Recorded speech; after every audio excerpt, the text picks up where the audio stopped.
Inilakad ng National Bureau of Investigation na wala umunong nakita sa flight logs ng air taxi tungkol sa sinasabing biyahe ng isang dating Philippine Marine na naghatid umano ng pera sa bahay ni Pangulong Marcos sa Ilocos Norte. Sa affidavit kasi ng 18 ex-Marines, kaugnay ng kickback sa mga maanumalyang proyekto ng gobyerno, sinabi ng isang Sergeant Belnard Tube na isinama daw siya ni dating Congressman Zaldico papuntang Ilocos Norte para maghatid ng 5 maletang pera sa Pangulo. Sumakay daw sila sa eroplanong may tatak na air taxi.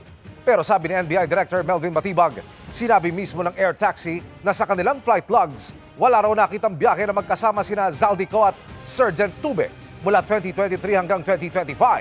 Hinihingan pa namin ng pahayag si Sergeant Tube. Nag-issue kami ng subpoena duces tecum sa air taxi. At sumagot ng air taxi na meron pang board resolution na kasama na notarized na from 2023 to 2025, walang, sa flight logs, walang record na si Saldigo at si Sergeant Tube nagkasama sa isang flight na inarkila na ang eroplano ng air taxi. So very clear yon